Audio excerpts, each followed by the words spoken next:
Hello दोस्तों, स्वागत है आपका अपना यूट्यूब चैनल इन कॉन्सेप्ट में। तो दोस्त, अगर आपको क्लास 10 का इस बार एग्ज़ाम देना है तो सोशल साइंस 2022 शिफ्ट 1 का हम लोग आज क्वेश्चन देखेंगे दोस्त। आप टोटल क्वेश्चन देख लीजिए दोस्त, इसी से आपको बिहार बोर्ड एग्ज़ाम में रहेगा। अगर आप पूरा देख लेते हैं तो आप निश्चित है कि सोशल साइंस में आपको ऐसे क्वेश्चन रहेगा दोस्त। तो 40 क्वेश्चन आपको रखना है, तो इसमें से अधिकांश क्वेश्चन आएंगे। तो चलिए ज़्यादा टाइम पास नहीं करते हुए हम लोग सबसे पहला वन क्वेश्चन आपको दिखाई दे रहा होगा। सबसे पहला क्वेश्चन है कि निम्न में कौन लोकतंत्र के प्राण है। तो बताइए, लोकतंत्र के प्राण किसको बोला जाता है दोस्त।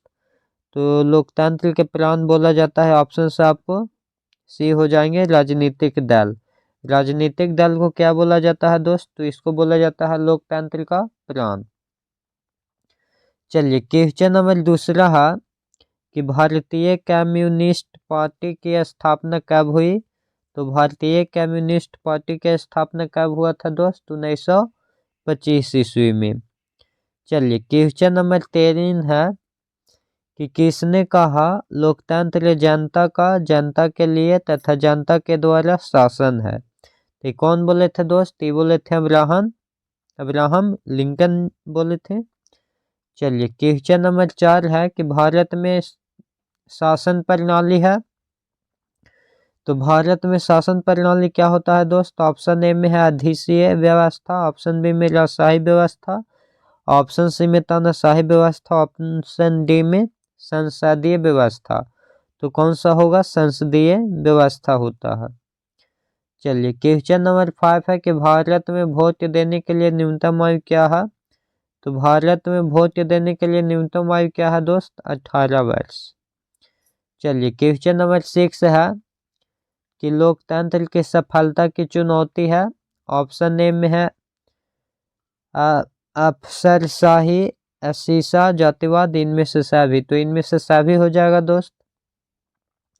क्वेश्चन नंबर 7 है कि भारत में राष्ट्रीय आपातकाल की घोषणा कब हुई थी। तो भारत में राष्ट्रीय आपातकाल की घोषणा 1975 ईस्वी में हुआ था। अगला क्वेश्चन है 8 कि सुनामी प्रभावित क्षेत्रों में मकानों का निर्माण कहाँ करना चाहिए। सुनामी सागर तट के निकट, अगर सागर तट के निकट करेंगे तो ये दिक्कत हो जाएगा जी। निकट में, सागर तट से दूर, मैंग्रोव वन में, इनमें से कोई नहीं। तो हम लोग करेंगे सागर तट से दूर, यानी ऑप्शन से हो जाएगा वी। अगला क्वेश्चन है कि इटली के एकीकरण में निम्न से किसने योगदान किया था। तो ऑप्शन ए में है मेजनी, बी में गैरिबाल्डी, सी में काउंट कवर, डी में इनमें से सभी। तो इटली के एकीकरण में मेजनी भी किए थे और गैरिबाल्डी भी किए थे, काउंट कवर भी किए थे। इनमें से सभी हो जाएगा। क्या हो जाएगा दोस्त, इनमें से सभी। क्वेश्चन नंबर 10 है कि भारत में 1 रुपया का नोट कौन जारी करता है। तो भारत में 1 रुपया के नोट जारी करता है वित्त विभाग। कौन करता है दोस्त, वित्त विभाग। चलिए अगला क्वेश्चन है कि प्राथमिक क्षेत्र में कौन सी आर्थिक क्रिया शामिल है। तो देखिए प्राथमिक क्षेत्र में कृषि भी आता है, खनन भी आता है, पशुपालन भी आता है। तो इसमें आंसर हो जाएगा इनमें से सभी। चलिए अगला क्वेश्चन है कि निम्न में से कौन शाख मुद्रा का उदाहरण है। तो मुद्रा का उदाहरण क्या हो जाएगा दोस्त। मुद्रा का उदाहरण हो जाएगा यहाँ आपको बैंक ड्राफ्ट। चलिए अगला क्वेश्चन है कि विश्व व्यापार संगठन की स्थापना हुई थी। तो विश्व व्यापार संगठन की स्थापना 1995 ईस्वी में हुआ था। अगला क्वेश्चन है 2011 की जनगणना के अनुसार भारत की आबादी थी। तो भारत की आबादी कितना था दोस्त, 90 करोड़। कृषि उत्पादकों की गुणवत्ता के सुनिश्चित करने के लिए प्राप्त चिन्ह है। तो कृषि में क्या है, एक मार्क होता है। और हॉलमार्क क्या होता है दोस्त, ये होता है सोना चांदी। क्या होता है, सोना चांदी हॉलमार्क होता है, ये आप याद रखिएगा। चलिए अगला है केंद्रीय सांख्यिकी संगठन की स्थापना कब हुई। तो केंद्रीय सांख्यिकी संगठन की स्थापना हुआ था 1954 ईस्वी में। अगला क्वेश्चन है कि निम्न में से कौन जीवाश्म ईंधन है। तो देखिए दोस्त, जीवाश्म ईंधन तो होता है, कोयला भी होता है, पेट्रोलियम भी होता है, प्राकृतिक गैस तो होगा नहीं, ये तो नहीं होगा। और इनमें से सभी दिया है, तो इनमें से सभी दिया है, तो यहाँ पे आप कोयला को आंसर टिक कर सकते हैं। अगर कोयला नहीं रहता तो पेट्रोलियम के मारते, लेकिन दोनों है। अब यहाँ पे प्राकृतिक गैस दिया हुआ है, अगर ये नहीं दिया हुआ रहता तो हम इनमें से सभी को मार सकते थे, क्योंकि जीवाश्म ईंधन होता है जो कई वर्ष तक अंदर रह जाता है, सड़ गल जाता है और फिर निकलता है, उसको हम लोग बोलते हैं जीवाश्म ईंधन। तो कोयला उसी प्रकार से निकलता है, पेट्रोलियम भी निकलता है, लेकिन प्राकृतिक गैस तो ऐसा है नहीं, तो इनमें से सभी को हम नहीं मार सकते हैं। यहाँ बेस्ट ऑप्शन हो जाएगा आपको कोयला। चलिए अगला क्वेश्चन है, भारत का प्रथम परमाणु विद्युत गृह कहाँ है? तो कहाँ में है दोस्त? तारापुर में। चलिए अगला क्वेश्चन है, मणिकरण भूतापीय ऊर्जा संयंत्र कहाँ है? तो मणिकरण भूतापीय ऊर्जा संयंत्र है हिमाचल प्रदेश में।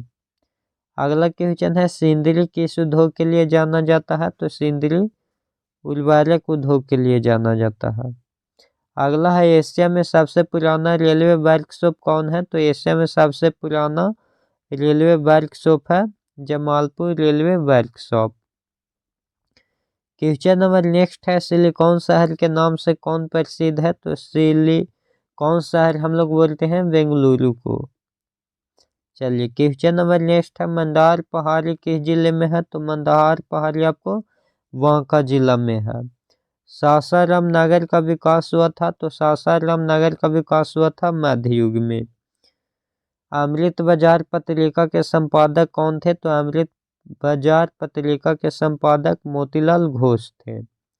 मराठा समाचार पत्र किस भाषा से संबंधित है? तो मराठा समाचार पत्र आपको हो जाएंगे अंग्रेजी भाषा से। कौन के थे दोस्त? तो लाला लाजपत राय, लाला लाजपत राय के थे दोस्त अंग्रेजी भाषा में।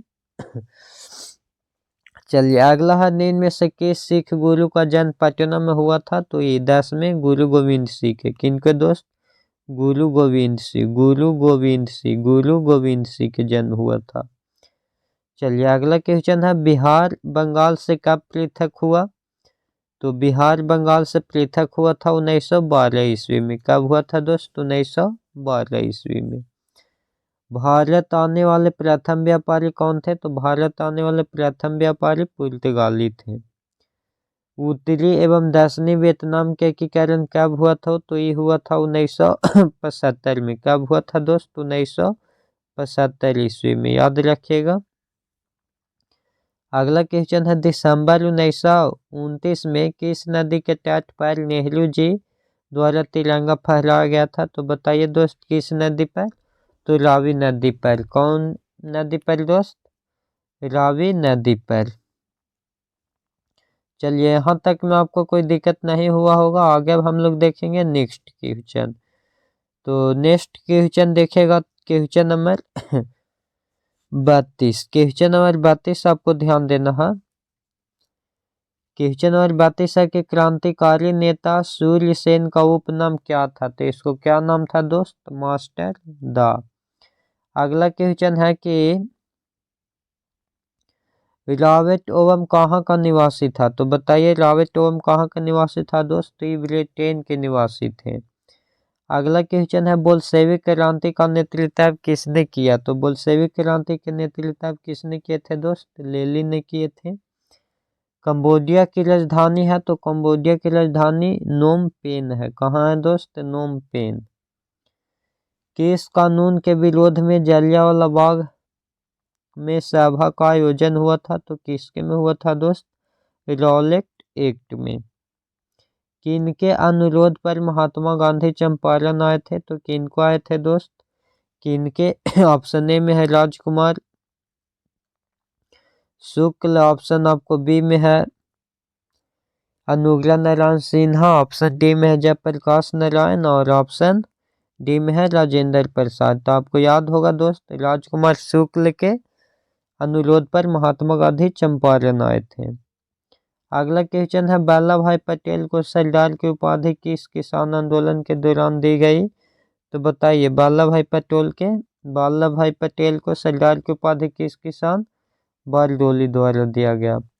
अगला है फ्लाइंग शटल का आविष्कार किसने किया था, तो बताइए फ्लाइंग शटल का आविष्कार किसने किया था, तो जॉन के। अगला क्वेश्चन है कि भारत में पहले जूट मिल कहाँ हुआ था, तो भारत में पहली जूट मिल कलकत्ता में हुआ था। कहाँ में हुआ था दोस्त, कलकत्ता में। सुखाड़ का कारण है, तो सुखाड़ का कारण जल का अभाव होगा, मिट्टी के नमी का अभाव, मिट्टी का क्षय, मिट्टी की लवणता। तो सुखाड़ में क्या हो जाएगा दोस्त, बताइए सुखाड़ में क्या हो जाएगा, मिट्टी की नमी का अभाव हो जाएगा। संचार का सबसे लोकप्रिय साधन है, तो सार्वजनिक टेलीफोन। बाढ़ का प्रमुख कारण है, तो बाढ़ का प्रमुख कारण जल की अधिकता भी हो जाएगा, नदी तल पर मलबों का निक्षेपण, वर्षा की अधिकता, और यहाँ इनमें से सभी है। तो इनमें से अगर सभी ना रहता तो हम सी ऑप्शन चूज करते, लेकिन यहाँ पे इनमें से सभी है तो इनमें से सभी ही बेस्ट होगा, क्योंकि जल के अधिकता से भी बाढ़ आएगा, नदी के तल पर से भी हो जाएगा।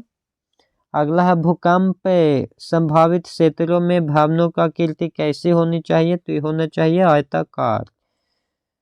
भारत में सबसे बड़ा लौह अयस्क उत्पादक कहाँ है, तो ये हो जाएगा उड़ीसा में।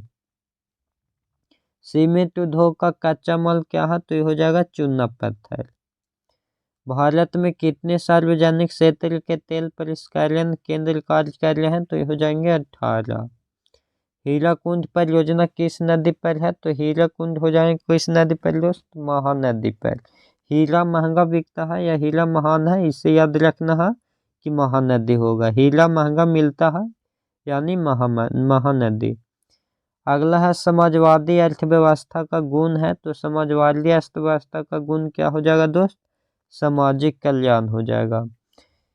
विकसित देशों की आय में वृद्धि के लिए किस पद का प्रयोग होता है, तो इसका हो जाएगा आर्थिक विकास। क्या हो जाएगा दोस्त, आर्थिक विकास नहीं, आर्थिक वृद्धि।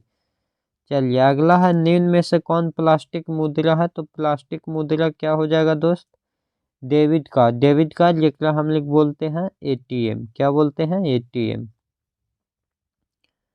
अगला है भारत के सकल घरेलू उत्पाद में किस क्षेत्र का योगदान सर्वाधिक है, तो बताइए भारत के सकल घरेलू उत्पाद में होता है सेवा के, क्या होता है, सेवा। सेवा होता है द्वितीय क्षेत्र। कृषि क्षेत्र है जो है प्राथमिक है, क्या है, ये प्राथमिक हो जाता है दोस्त, ये बात आपको पता होनी चाहिए। चलिए अगला है सीपी बेरोजगारी पाई जाती है, तो ये किस में पाया जाता है, कृषि में। किस में पाया जाता है, कृषि में, ध्यान दीजिएगा। चलिए अगला नंबर क्वेश्चन देखते हैं, रूस की मुद्रा क्या है, रूसे रूस, रूसे रूबल, रूसे रूस, रूसे रूबल।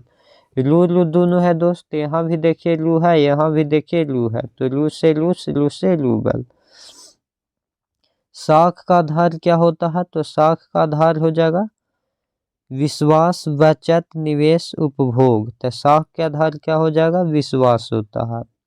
अगला वस्तुओं और सेवाओं को अपने उपयोग के लिए कौन खरीदता है, तो ये उपभोक्ता, उसको क्या बोलते हैं दोस्त, उपभोक्ता। चलिए अगला वायु परिवहन के राष्ट्रीयकरण किया गया था, तो इसको राष्ट्रीयकरण कब किया गया था, 1953 में।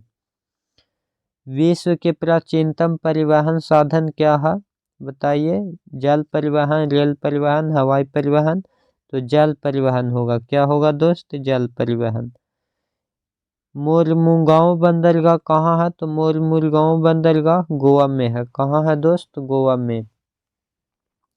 कांडला विशेष आर्थिक क्षेत्र कहाँ है, बताइए कांडला विशेष आर्थिक क्षेत्र कहाँ है, महाराष्ट्र हो गया, ऑप्शन बी में केरल हो गया, और ऑप्शन सी में पश्चिम बंगाल हो गया, और ऑप्शन डी में गुजरात हो गया। तो आंसर हो जाएगा गुजरात।